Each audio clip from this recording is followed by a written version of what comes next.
guys, Samantha from Jessama Tutorials here, and today I'm going to show you a cool effect that I've been working on lately. So here is an example of one using a snowflake. Today we're going to be doing a flower so that it's more spring-like, but here are some snowflakes that I've been playing around with, so you can see how those look. And so to get started, you're going to need a sheet of white polymer clay that has been rolled out to about 2 millimeters thick, or just on your thickest setting on your pasta machine. Then take some plain printing paper and burnish your sheet of clay so that it is nice and flat, doesn't have any pasta lines in it or fingerprints or anything of that sort.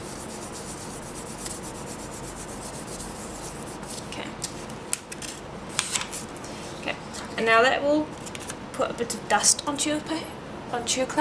This doesn't actually matter, you don't have to worry about the dust, you can just continue on. But if you don't want it there, take some isopropyl alcohol and a wet wipe. Spray the surface of your clay, grab your wet wipe and just wipe. And this will clean off a good percentage of that dirt. It's not going to get rid of everything, but it's a good way of cleaning it up. Okay. Now anyway, as I said, that is not completely necessary. Now we're going to grab a stencil, and this is what's going to create the image. So, in case you do want to create this one, I used a snowflake stencil, and this is the snowflake stencil I used, and this is the image that I used to create this. So basically you'll just repeat the exact same technique that I'm applying here today. Okay, so I'm just choosing which one of these I want, and sometimes with the stencils you can have little bits of plastic in them, where the cutting machine didn't completely trim it off. Just take those and get rid of them if you have any before you begin your project. Okay, and I want to make 2 today, so let's see. I think I want to use this one and I want to use this one. So I'm just going to place it down.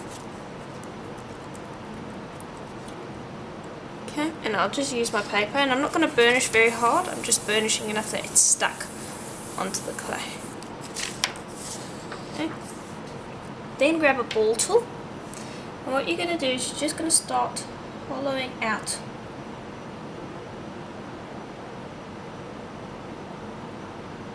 the spaces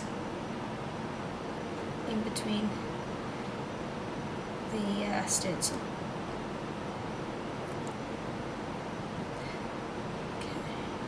Now you could use a stamp for this, but I find that it just doesn't come out quite the same as when you use a stencil, because when you use a stencil, I'll be able to show you after this, but when you're using a stencil and you're busy brushing this up against the edge, you're almost creating a ridge along the edge. So you have an indentation and you also have a raised area above our normal sheet of clay.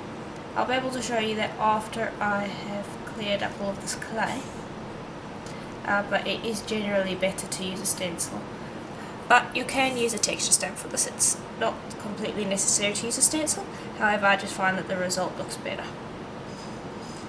Okay. And I'll just continue hollowing this out. And I'm also going to repeat with this one, because I want to show you 2 effects. So I'm going to be creating 2 pendants.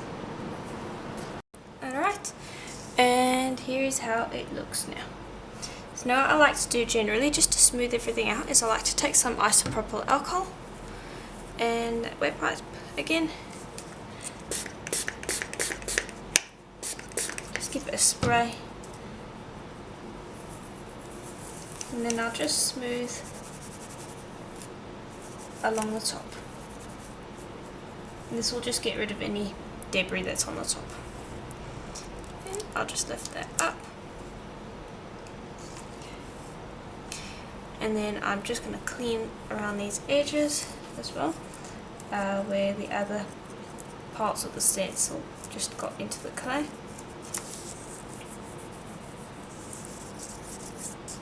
Gently smooth.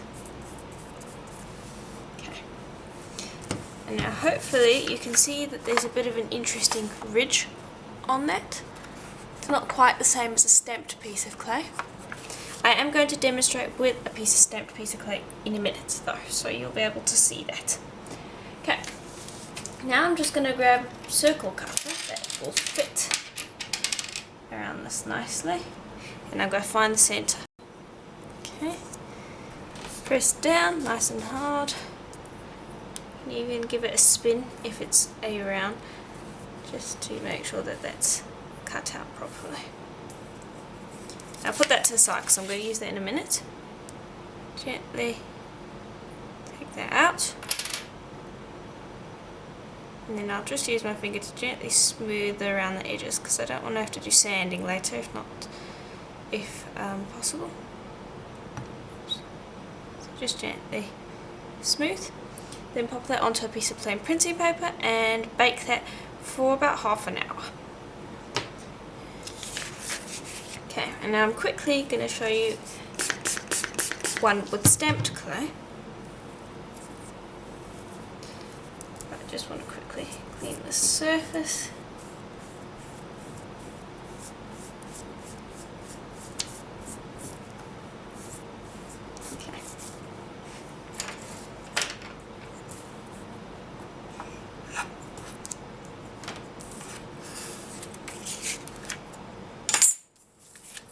Right, now I'm just going to quickly dry that. Okay, then I'm just going to take a little bit of cornstarch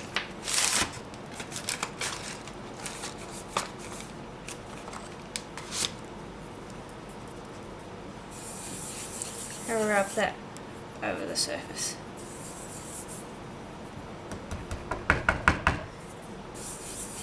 And don't add too much, you just need enough so that it's a non-stick surface. Then I've got this peacock feather over here, which I think would look quite nice. And I'm just going to add a little bit of cornstarch to the back so that my fingers don't stick while I'm working on this. Then just press that stamp into the clay.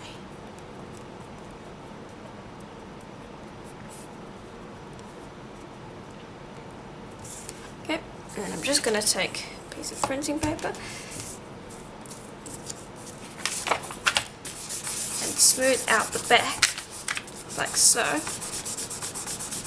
that it's nice and smooth and we don't have to worry about our backing looking uneven. Gently lift that out. You see the back's pretty smooth.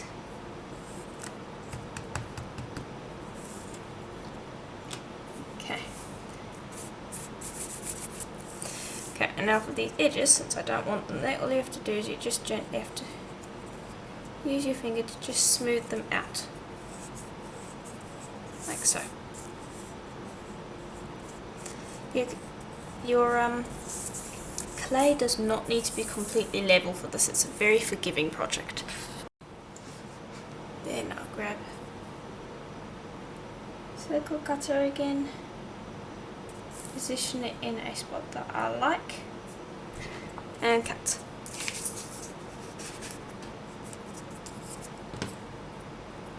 Okay, and we'll see how that one comes out in comparison to the one where we used the stencil. Just smooth along those edges. There we go. Okay, then bake those for about 15 minutes. Okay, so now we are ready for the next step. Now, the reason I said 15 minutes to about half an hour as far as baking these goes is because we're going to be doing a few bakes, so they don't need to be completely cured correctly. But just keep in mind, if you do bake it to about 15 minutes to half an hour, it's not going to be strong, it's not going to be rigid and slightly flexible like properly baked polymer clays. It's still quite brittle, so just be careful with it. Okay, so now we're going to be using some Kato clear liquid clay, and this is quite important because we're going to be using alcohol ink on this project, and if you don't use the liquid clay, the alcohol ink doesn't create the same sort of blooms as it would on the liquid clay. Let me explain that again. If you put alcohol ink on the just plain clay, it seems to seep in quite a bit and dull once it is baked. If you take the liquid clay though and add it to the surface, it seems to make the alcohol ink stay more vibrant after it is baked, and it also helps those blooms stay quite obvious. So just take a finger and very gently brush over the surface. I don't really want it on the indents, I just want it on the surface, and we just need a very thin layer, and any translucent liquid clay will work for this. So I'm just making sure that I get everywhere. Twist it around, and the shiny areas are where the liquid clay will be. It doesn't need to be a perfect coat, you just want it to be pretty much covered. Repeat with this one as well.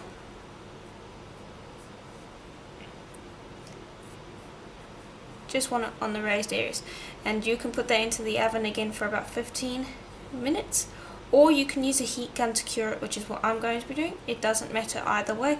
The liquid clay does not need to be perfectly clear for this, it just needs to be baked properly. So you can use an oven. If you have a heat gun, it's quicker to use the heat gun, but either way works. Okay, and here is what you should end up with, something that has a slight sheen to it. Okay, so I'm just quickly going to wipe the tile, and we're going to move on to applying our alcohol ink. Now I'm going to be using this silver ink because we want it to have a slightly reflective quality. Now you might be wondering why we can't use paint. The reason is paint just doesn't interact with the ink as well, so generally it's just better to use silver ink. Give it a thorough shake, and then have a brush ready. I'm just going to, it's the same one I used for the cornstarch, so I just need to get that off. There we go. Then you're just going to drop a fair amount onto the surface and brush it all over so you have a consistent coat across the entirety of the surface.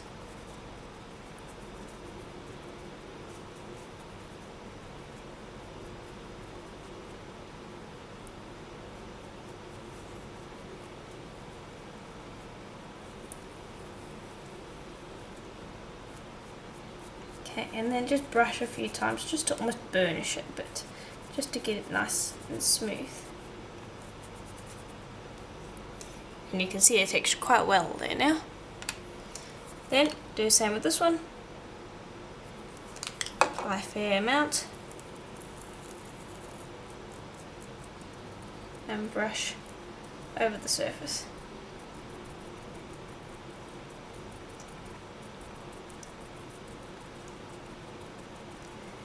And this is pretty easy. And feel free to try it with paint, but then I would recommend only using paint and not alcohol ink. You'd need to then use paint to create the colour that we're going to be creating in the next step. So maybe I'll explore that in another tutorial at some point. But there we are, you can see the texture there now. Okay, now I'll just give that a chance to dry. What you can also do if you really want it to dry properly, because the drier is the better the effect is later, what you can do is you can either put that in the oven for about 5 minutes, or you can use a heat gun, or you can just let it dry naturally. I'll just use a heat gun quickly.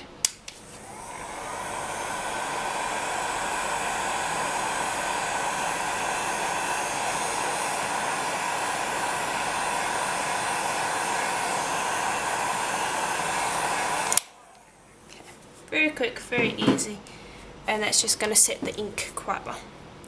So I'll put those to the side just to cool off for a moment, and we're going to be choosing our colours. And now I want to go with a spring effect with this one. So I'm going to be using Pinata Forest Green, a Lime Green, and bright Sunbright Yellow. For the peacock feather, I'm going to be using Passion Purple, Sapphire Blue, and Baja Blue. Okay. Let me just apply those there. Okay, so we're going to start with this one first. So you're going to need an alcohol ink dabber with a bit of felt on the top. Shake up the ink bottles, and I would recommend opening them away from your project because sometimes you get little crumbly bits. And open them all up at the same time before you start applying it, just because your ink will start to dry between colours if you don't. Okay, there we go. Then take some isopropyl alcohol, spray your felt. I'm going to start with the Rainforest Green. I'm just going to apply a little bit there. Then some Lime Green. Just applying a little bit, you really only need a small amount. And some yellow, like so. Okay. Then I'm going to try and keep it so we have yellow on one side and green on the other side. So I'll just dab like this. So that it's mostly yellow on one side, mostly green on the other side.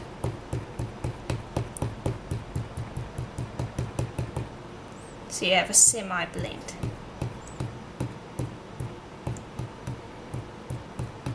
Okay.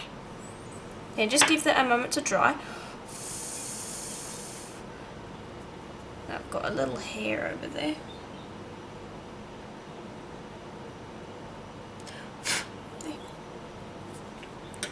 Okay, and sometimes you can use your heat gun now to give it a dry, but it's not completely necessary. Then take this, give it another spritz. Make sure that you've got the colours lined up again. And give it another pass. Because we want to build up that colour. Because once it's on the silver, it actually needs quite a bit of colour before you put it into the baking, before you start the baking process. And I'll show you why. I'll heat gun it now, just to show you how it dulls in the oven.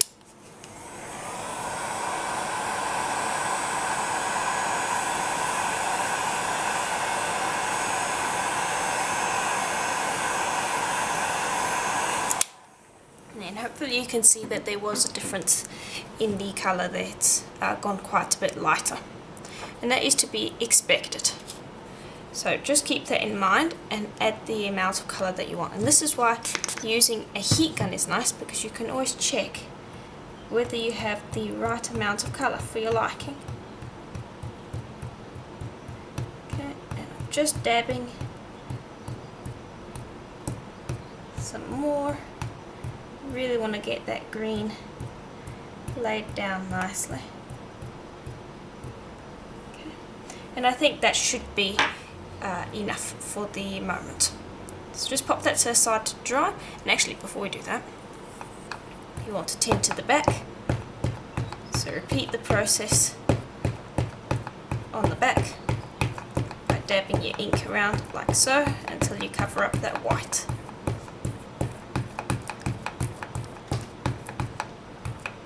So, and then what I like to do is I like to use this to brush along the edges.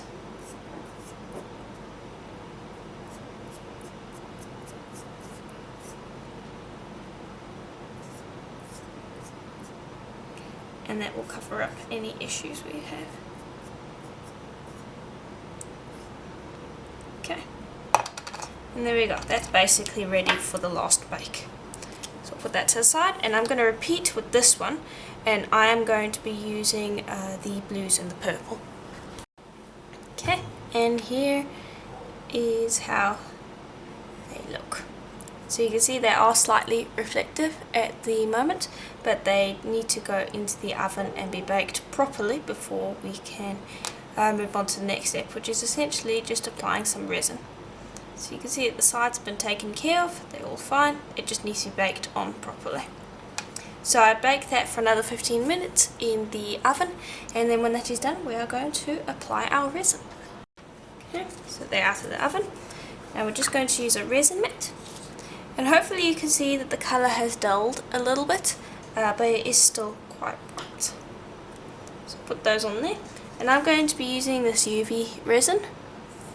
I don't want to be using Lisa Pavelka's Magic Gloss because I don't want a huge dome on these.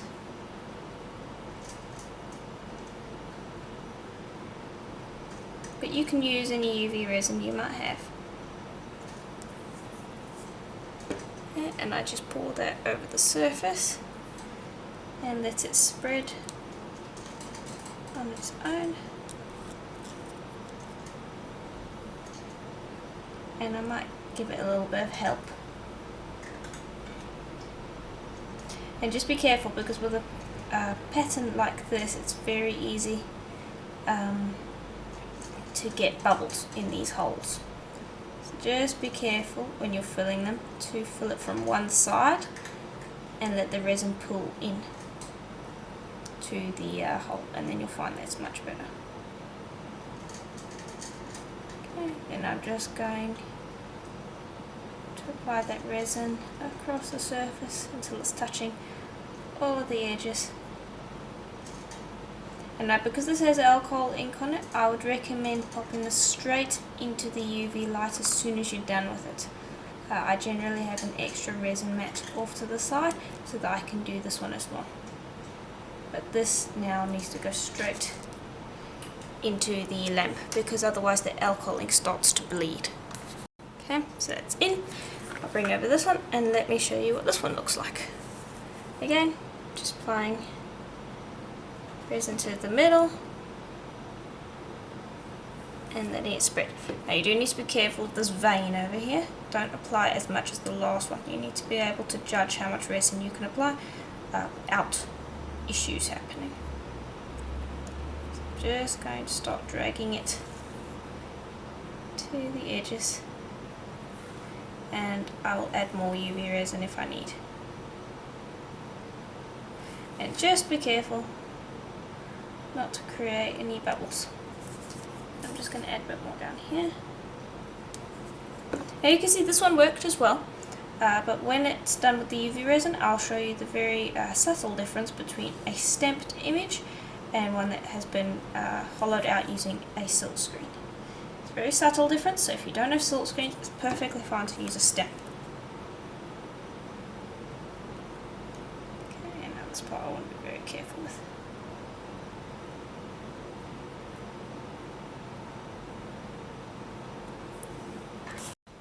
Okay, so they've been in for roughly 5 minutes, which should be enough to cure the top layer. And so this one you can see that I spent a little bit too long trying to get the ink on, and so you can see it's run a little bit, which creates an interesting effect. It's not a bad thing, it's just something that you need to be aware of when you're working, because it can happen. This one, however, the ink did not run at all.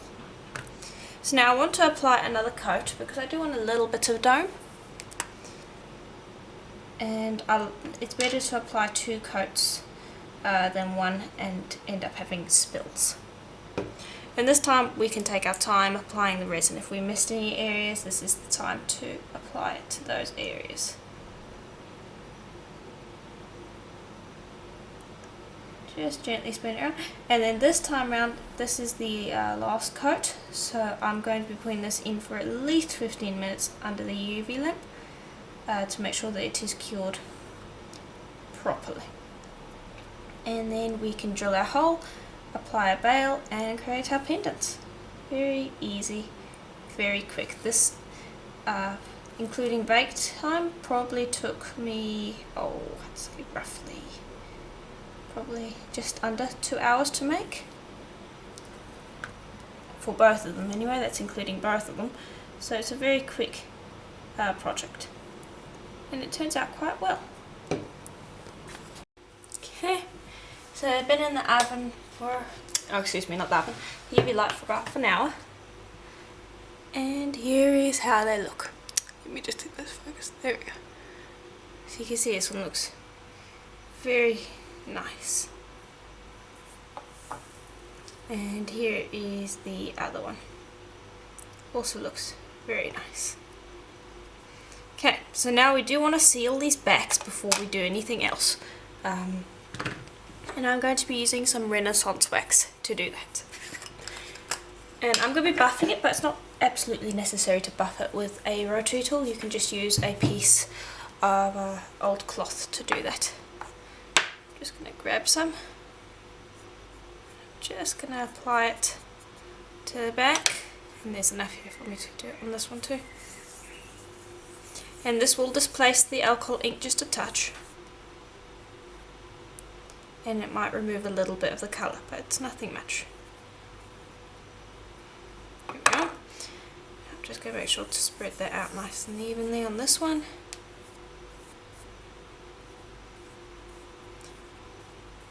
There. Alright. Now, grab your rotary tool. I'm using a Dremel 3000.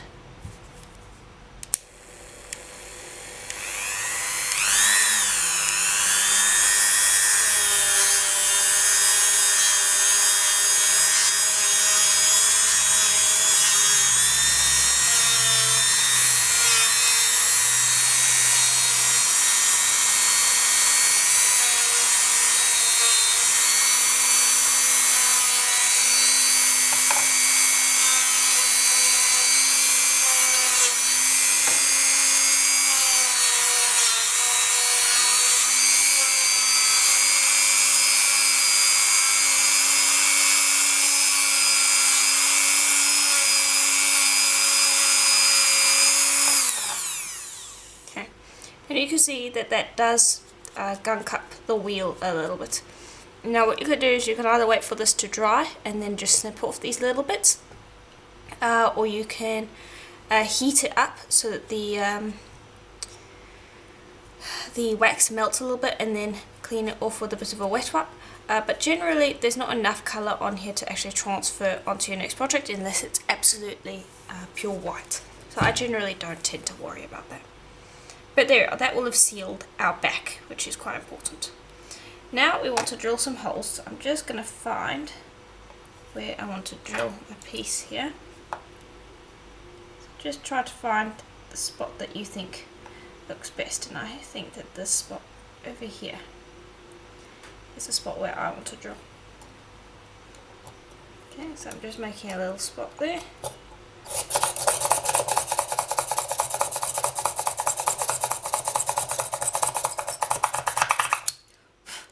Go.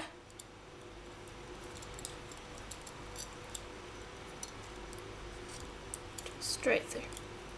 Okay. And I'll repeat with this one. Okay. Now I'm just going to grab 2 bales. And I like using these pinch bales.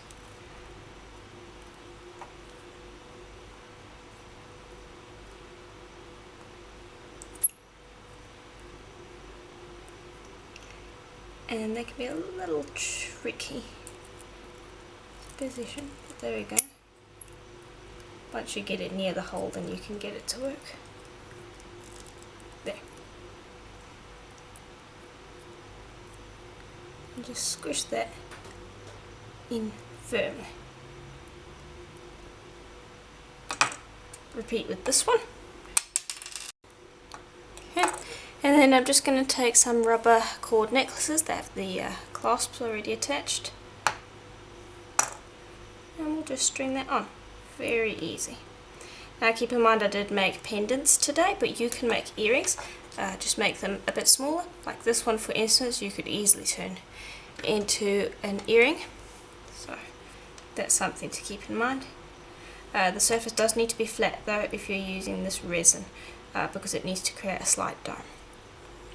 So bangles and jars might not be the thing for this. So anyway, that's basically it for this project. Very easy, very quick. to do. It does need a few specific supplies, but in all it's very easy, very simple. Great market jewellery. It's also great for it's also good to give as gifts. Now I did promise to show you the difference between the silk screen and the stamped image. Now this one, if I rotate around, there's not quite as much definition around the edges of this image as there are here, and the reason for that is because when we applied the metallic ink to this, it will highlight all of the little grooves and imperfections in the clay, and so when we use the silk stencil to create these edges, hopefully you can see around here that it's created some uneven edges, which means that they essentially are highlighted, whereas with this you're going to have a perfect edge, and so it's not going to be highlighted by the ink. So it's just something to keep in mind. You don't necessarily have to use a stencil. Stamps work just fine, but I do generally prefer to use the stencils. So anyway, that's it for this tutorial. Let me know what your thoughts in the comment below. What you thought in the comments below, and if you would like more tutorials, please do let me know in the comments below. I always love suggestions, so please leave them in there. And if you would like to support this channel and continue getting more than one tutorial every single week, please do consider becoming a patron, as it helps support this channel and the videos I produce. And as always, I'll see you in the next tutorial. Bye for now.